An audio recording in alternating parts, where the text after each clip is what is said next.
It's a Friday evening. The week is finally over. And for millions of families across America, the weekend doesn't truly begin until they step through those glass doors.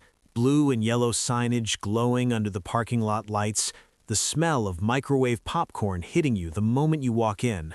Rows upon rows of VHS tapes and DVD cases stretching as far as the eye can see. Kids sprinting to the new releases section, parents deliberating in the drama aisle, everyone caught in that perfect moment of possibility.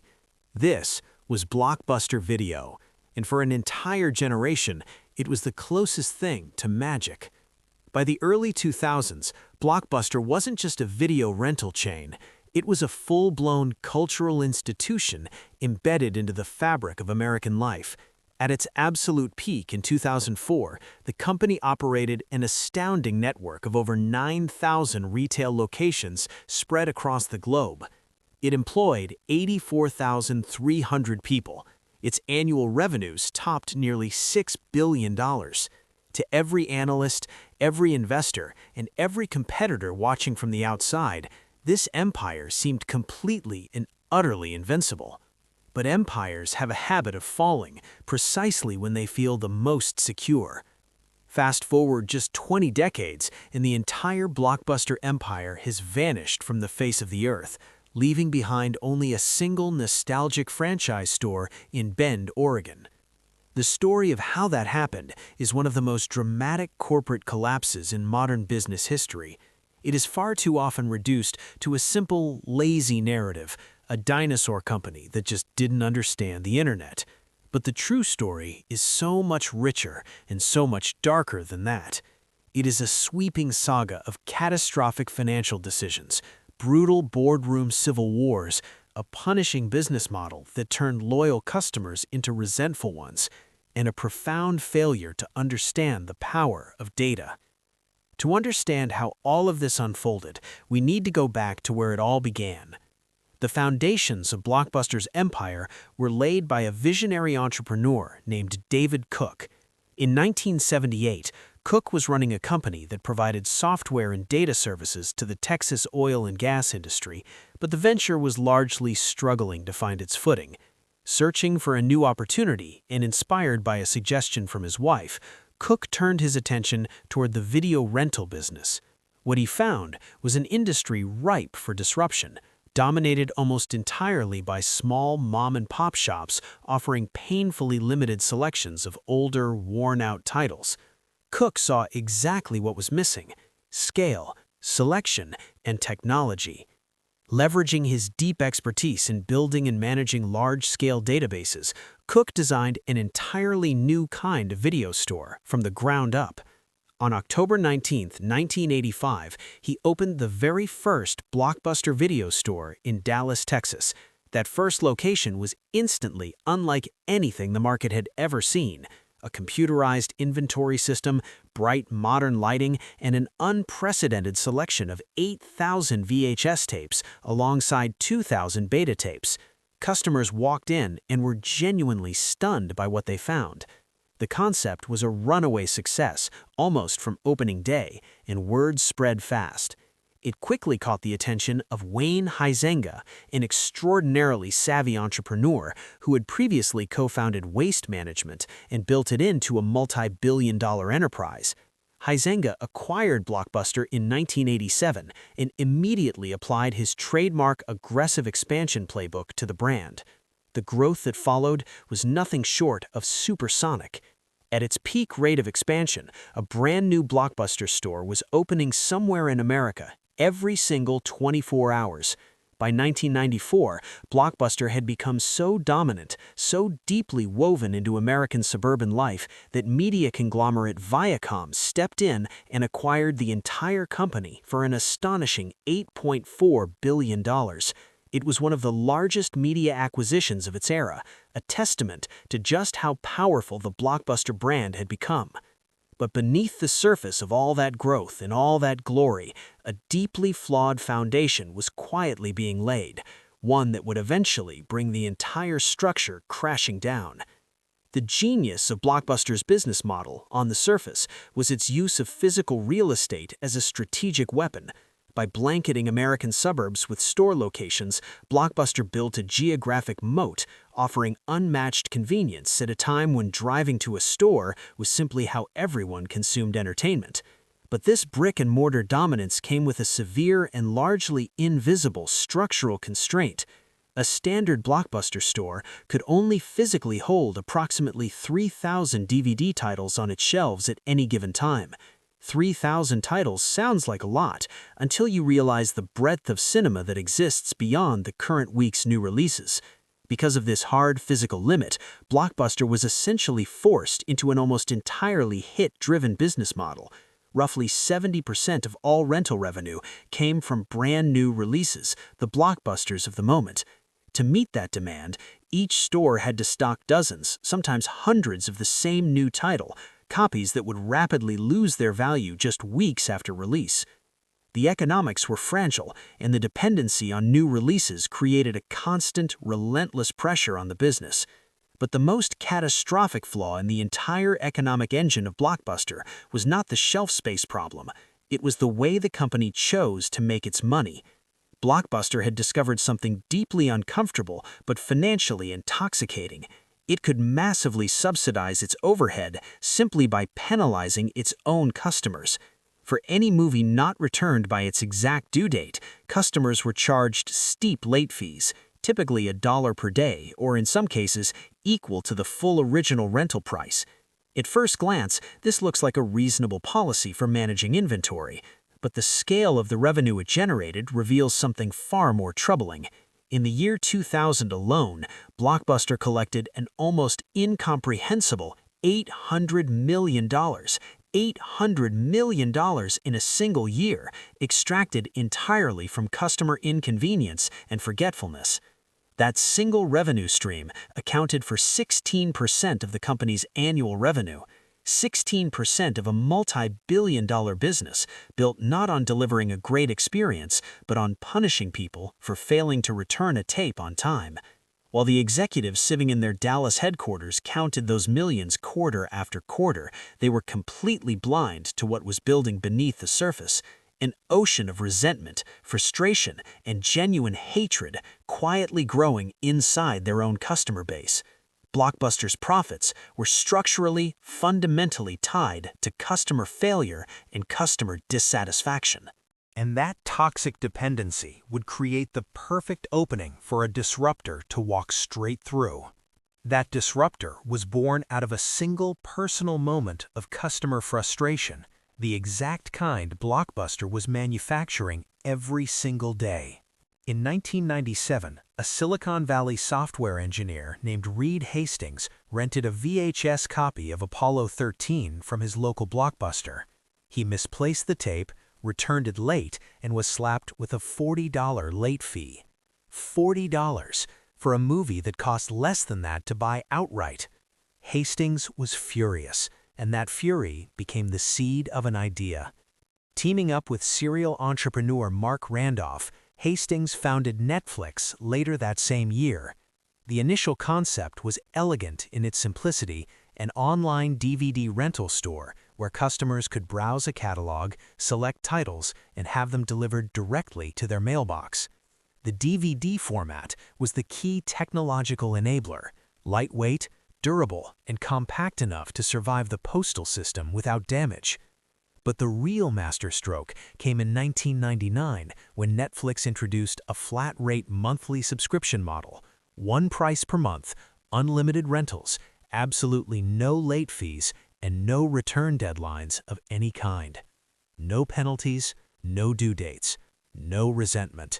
It was the direct, deliberate antidote to everything Blockbuster had built its profits on. But in the year 2000, Netflix was not yet the confident disruptor it would become. It was a startup in genuine survival mode. The company was on track to lose $50 million that year, right in the middle of the catastrophic dot-com bubble bursting across Silicon Valley. Desperate and running low on options, Hastings and Randolph managed to secure a meeting with Blockbuster's legendary CEO, John Antioco. They were given just 12 hours' notice for an early morning meeting at Blockbuster's monolithic steel and glass headquarters in downtown Dallas. With almost no time to arrange commercial flights, the cash-strapped founders made a decision that was either bold or reckless, probably both.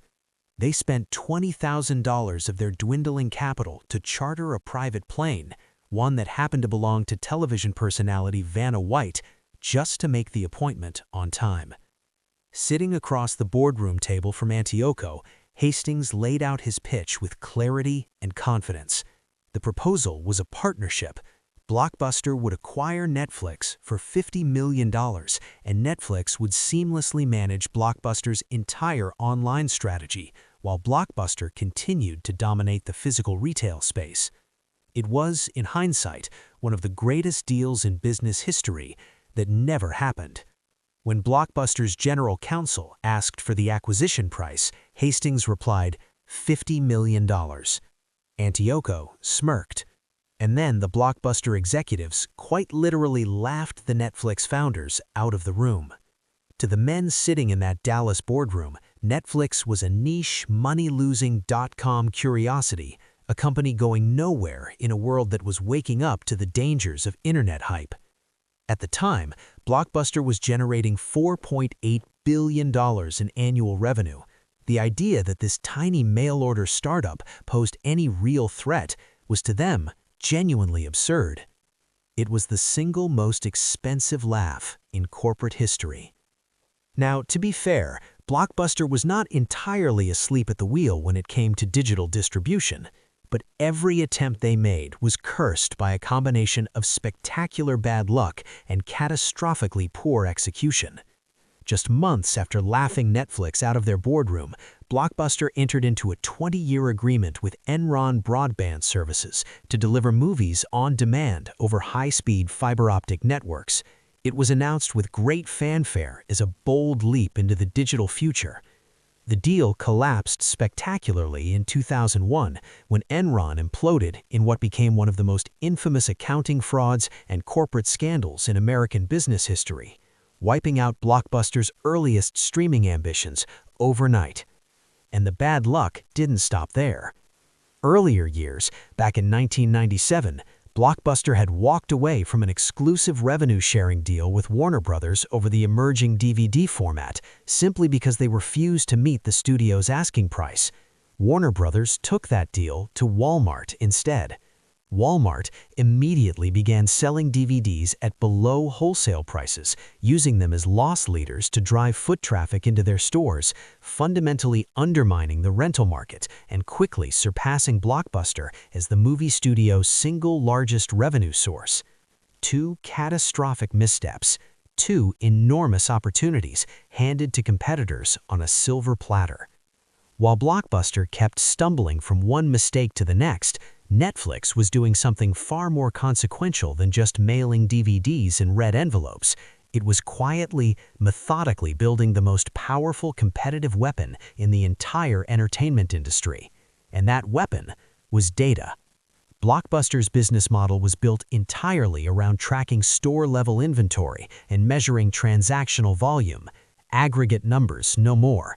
They knew how many copies of a title were rented at a given store on a given day. They knew almost nothing about the individual human beings doing the renting. Netflix approached the problem from the exact opposite direction. From the very beginning, Netflix treated data analytics as the central nervous system of its entire operation. To solve the problem of connecting the right viewer with the right movie, Netflix built a proprietary collaborative filtering algorithm called Cinematch. The mechanics were elegant.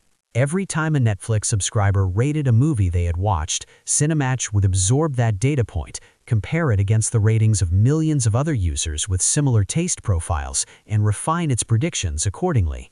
With each rating entered, the system grew smarter, more precise, and more deeply attuned to individual preferences. Over the years, this feedback loop generated one of the most valuable datasets in entertainment history, a colossal archive of over 5 billion user ratings, growing by approximately 1 million new data points every single day. This was not just a recommendation engine, this was a precision instrument for understanding human desire at industrial scale. And the commercial implications of that understanding were profound. The data advantage unlocked something economists have theorized about, but rarely seen executed so perfectly, what author Chris Anderson famously called the long tail.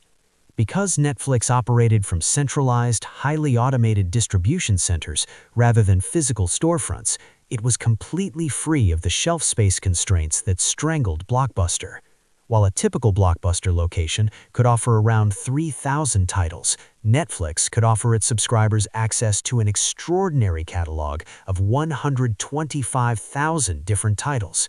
125,000 versus 3,000, a selection gap so vast it was almost incomprehensible. But here is where Cinematch became truly devastating to Blockbuster's business model. Rather than leaving subscribers to navigate that enormous catalog on their own, Cinematch actively steered demand, guiding viewers away from the expensive newly released blockbusters that cost Netflix a fortune to license and toward the vast ocean of older, obscure back-catalog titles that cost the company almost nothing to stock. The result was an extraordinary economic inversion. An astonishing 75% of all DVDs shipped by Netflix were back-catalog titles, not new releases. Blockbuster built its entire business on the assumption that people always wanted the newest thing. Netflix proved with data they mostly just wanted something good. And the logistics machine that powered this operation was equally impressive. Netflix built and operated a nationwide network of 56 ultra-high-tech distribution centers, each one strategically positioned near major postal sorting hubs to minimize transit time. These facilities were equipped with custom-engineered sorting machines capable of processing 1.8 million individual DVDs every single day. The result of all this engineering was a turnaround time of just 8 hours from the moment a returned disc arrived at the facility to the moment its replacement was in the mail heading back to the subscriber. 97% of Netflix subscribers received their next disc within 2 business days. The experience felt almost magical, and it engineered a level of customer loyalty that Blockbuster, with its late fees and empty shelves, could never hope to replicate. By the late 2000s, Netflix's annual customer churn rate, the percentage of subscribers who canceled their membership each year, had dropped to just 30%. That means 70% of Netflix subscribers were staying, month after month, year after year, generating an incredibly predictable and growing stream of recurring revenue that Netflix poured straight back into technology, content, and infrastructure. Blockbuster, meanwhile, was trapped in a completely different reality, one of accelerating financial strangulation. In 2004, media conglomerate Viacom decided to spin off Blockbuster as a fully independent, publicly traded company. But the terms of that separation were brutal. As a condition of the spin-off, Blockbuster was required to pay a massive special dividend directly to Viacom's shareholders. To raise the cash for that payout, Blockbuster was forced to take on a staggering $905 million loan, saddling the newly independent company with a near-lethal debt burden on literally day one of its independence. $905 million in debt at the precise moment the entire entertainment market was beginning to shift beneath their feet. This financial straitjacket would cripple Blockbuster's capacity to invest, to experiment, and to adapt exactly when adaptation was the only thing that could save them. To his credit, CEO John Antioco was not entirely in denial about the threat Netflix represented. In 2004, a full 6 years after Netflix had launched, Antioco finally made his move, committing $200 million to build out Blockbuster Online as a direct competitive response. He simultaneously committed another $200 million to eliminate the hated late fees that had been poisoning customer relationships for years. $400 million in a single strategic pivot. Bold, overdue, and still not enough. Because even these moves were marred by poor execution and, in one case, outright deception. In 2005, Blockbuster launched an enormous marketing campaign built around the promise of no more late fees. The campaign was splashed across television, print, and billboards nationwide, a direct attack on the very policy that had defined and damaged the Blockbuster brand for years. But the fine print told a very different story. If a customer kept a movie for more than 8 days past the due date, Blockbuster would automatically charge them the full retail purchase price of the DVD, not a late fee in name, but effectively a far larger penalty in practice. And if the customer then returned the disc, they were hit with an additional restocking fee on top of that. The backlash was immediate and severe. The campaign triggered formal investigations by the attorneys general of 48 states and the District of Columbia, nearly the entire country, resulting in multiple class action lawsuits for false advertising and forcing Blockbuster into costly legal settlements that wiped out much of the goodwill the campaign was meant to generate. But Blockbuster wasn't done trying. Desperate to find a way to leverage the one genuine asset it still had, its massive nationwide physical retail network, Blockbuster launched an ambitious new program called Total Access in 2006. Total Access was, in concept, a genuinely clever hybrid model. Online subscribers could now return their mailed DVDs directly at any physical Blockbuster store and immediately receive a free in-store rental exchange on the spot. No waiting, no postage, instant gratification. To consumers, it was an irresistible proposition, and subscription numbers climbed. For a brief but tantalizing moment, Total Access actually managed to slow Netflix's subscriber growth, one of the very few times Blockbuster drew blood in this fight. But the underlying economics of the program were absolutely catastrophic. Every single time a customer walked into a store and exchanged a disc under the Total Access program, Blockbuster lost $2 on that transaction. $2 per exchange per customer, multiplied across millions of transactions. Blockbuster was simultaneously hemorrhaging money to maintain 9,000 expensive physical retail locations, while also subsidizing a money-losing online service, all in the name of staying competitive with a company that had none of those overhead costs. The company was fundamentally, structurally at war with itself, and the financial bleeding was unsustainable. That bleeding triggered the event that many business historians point to as the true death blow, a devastating civil war inside Blockbuster's own boardroom. Activist investor Carl Icahn had been quietly accumulating a significant ownership stake in Blockbuster, and he was furious. Furious at the capital being burned on digital experiments. Furious at the loss of late fee revenue, that $800 million annual cash machine that Antioco had just switched off. He mounted an aggressive campaign demanding an immediate return to core retail fundamentals and a ruthless focus on short-term quarterly profit generation. The power struggle reached its boiling point in 2007, igniting over a boardroom dispute about executive compensation. Ultimately, the board sided with Icahn, and John Antioco, the man who had finally begun to steer Blockbuster toward the digital future, was ousted. He walked out the door with a severance package of nearly $25 million. To replace him, the board made a decision that would later be studied in business schools as a masterclass in catastrophic misdiagnosis. They hired Jim Keyes, the former CEO of 7-Eleven, the convenience store chain. Keyes arrived at Blockbuster with a retail merchandising mindset, not a media industry mindset. He saw Blockbuster as a storefront business, a place that sold things, rather than an entertainment company fighting for survival in a rapidly digitizing world. His strategic response was breathtakingly in wrongness.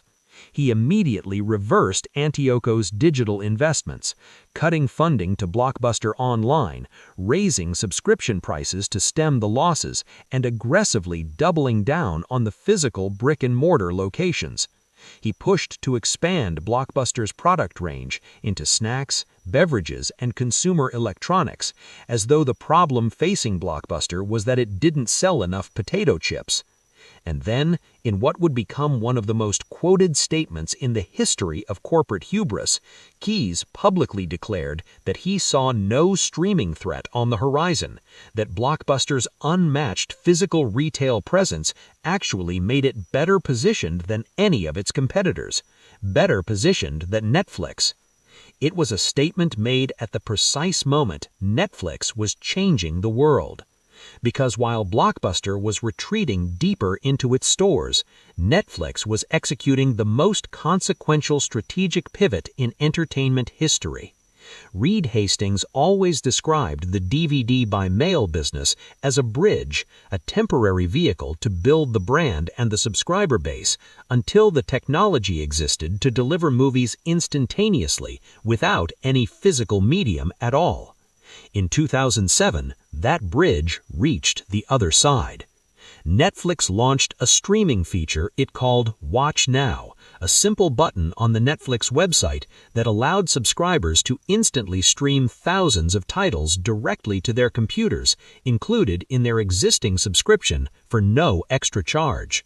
The initial catalog was modest, a few thousand titles, but Netflix pursued content licensing with relentless, almost obsessive aggression. The monumental inflection point came in 2008 when Netflix secured a landmark licensing agreement with the Starz premium cable network, instantly unlocking a library of 2,500 high-quality films from Sony Pictures and Walt Disney Studios. To power this streaming infrastructure at global scale, Netflix made one of the most strategically brilliant decisions in its history.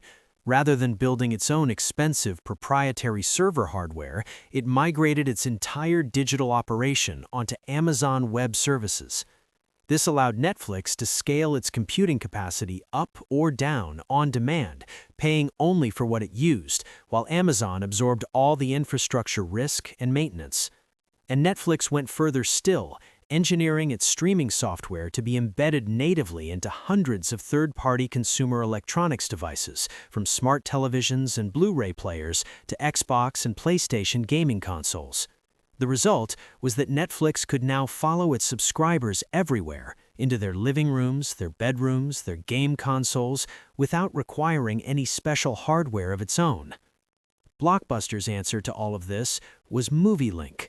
In August 2007, the same year Netflix launched streaming, Blockbuster acquired a small, struggling digital video download service called MovieLink for just $6.6 million. $6.6 million against the $200 million Netflix was investing in its streaming infrastructure.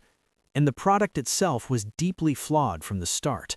Rather than offering subscribers the all-you-can-watch monthly experience that consumers were beginning to crave, MovieLink charged a per-download fee, ranging anywhere from $3 to $20 for a single rental or purchase. The model was outdated the moment it launched. Consumers rejected it overwhelmingly and immediately. By the late 2000s, Blockbuster found itself in a position that was almost geometrically perfect in its hopelessness, squeezed from every direction simultaneously. In the digital space, Netflix was accelerating beyond reach. In the physical space, a completely different and entirely unexpected competitor had emerged to gut Blockbuster's remaining retail advantage. That competitor was Redbox. Redbox had developed a deceptively simple concept: automated DVD rental kiosks the size of a large vending machine placed directly inside high-traffic grocery stores, pharmacies, and fast food locations. $1 per night, no membership required, no store to drive to separately. Just grab a movie on the way home from buying groceries. Redbox didn't need 9,000 storefronts and 80,000 employees. It needed kiosks, and it was devastating to Blockbuster's value proposition. Blockbuster was now simultaneously outflanked on both fronts, losing the future to Netflix and losing the present to Redbox. while carrying the crushing weight of 9,000 physical locations, the debt from the Viacom spin-off, and the wreckage of $400 million in failed digital investments. The 2008 global financial crisis delivered the final blow to any remaining hopes of a debt-financed recovery. The numbers that followed tell the story of a company in total, irreversible freefall. Blockbuster's annual churn rate, the percentage of subscribers abandoning the service each year, exploded from between 10 and 15% in the early 2000s to a catastrophic 67% by 2010. 67%. That means in a single year, Blockbuster was losing 2 out of every 2 subscribers it had. Revenues collapsed in lockstep, falling from $5.9 billion in 2004 all the way down to $3.24 billion by 2010. Nearly $3 billion in annual revenue gone in 6 years. On September 23, 2010, the end came officially. Suffocating beneath $1 billion in total debt and with no credible path forward in the digital entertainment landscape, Blockbuster filed for Chapter 11 bankruptcy protection. The following year, in a bankruptcy auction that felt more like a funeral, satellite television provider Dish Network acquired the hollow remains of the once mighty Blockbuster empire for just $320 million.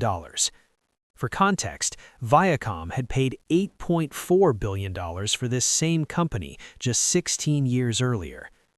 Dish made a genuine attempt to resurrect the brand, exploring ways to use the remaining physical footprints to sell satellite TV subscriptions and mount a fresh challenge to Netflix. But the math was inescapable. The stores cost more to operate than they generated in revenue. Between 2011 and 2014, Dish systematically closed every single one of the remaining 300 corporate-owned Blockbuster locations across the United States and permanently shut down the DVD by mail service. One by one, the blue and yellow signs came down. Today, out of an empire that once spanned 9,000 locations across the globe, exactly one remains. A single franchise store in Bend, Oregon, managed by Sandy Harding and owned by Ken and Debbie Tischer.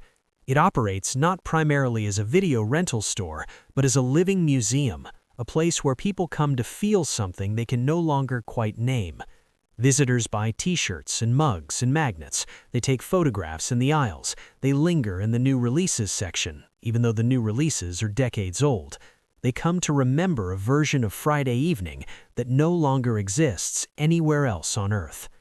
And meanwhile, Netflix, the tiny cash-strapped startup that was laughed out of a Dallas boardroom in the year 2000, has grown into one of the most powerful entertainment companies on the planet. Hundreds of millions of subscribers in nearly every country on Earth. Billions of dollars invested annually in original content, films, series, and documentaries that have won Academy Awards, Golden Globes, and Emmy Awards by the dozen. A company that didn't just survive the streaming revolution, it invented it. So what do we take from all of this? What is the real lesson buried inside the wreckage of 9,000 blue and yellow storefronts? The fall of Blockbuster is not at its core a story about technology. Technology was merely the mechanism. The real story is about choices and the institutional forces that make certain choices nearly impossible to make. Blockbuster failed because its leadership became addicted to a business model that was fundamentally built on customer punishment. $800 million a year in late fees is not a revenue stream. It is a hostage-taking operation, and hostages eventually find a way out. Blockbuster failed because when it finally recognized the threat and tried to respond, its own balance sheet, $905 million in debt, courtesy of Viacom, made meaningful investment nearly impossible. Blockbuster failed because the one man who genuinely understood the stakes, John Antioco, was removed from power by an activist investor more interested in this quarter's profits than in the company's survival. And Blockbuster failed because his replacement looked at one of the most consequential technological shifts in entertainment history, saw a merchandising problem. Netflix succeeded because it built its entire architecture around a single, radical idea, that understanding what individual people actually want, at scale and in real time, is the most durable competitive advantage that exists. Netflix succeeded because Reed Hastings was willing to cannibalize his own profitable business, the DVD by mail operation, rather than cling to it while the world moved on without him. Netflix succeeded because it treated its subscribers not as captive audience to be monetized through penalties, but as partners whose loyalty had to be earned continuously every single month. The saga of Blockbuster and Netflix is in the end a story about what happens when an institution mistakes its current position of strength for a permanent state of affairs. Blockbuster was dominant, Blockbuster was profitable, Blockbuster was everywhere, and Blockbuster is gone. In the relentless current of creative destruction, no position is permanent, no moat is uncrossable, and no empire is too big to fall. The only companies that survive are those with the courage and the humility to disrupt themselves before the market does it for them.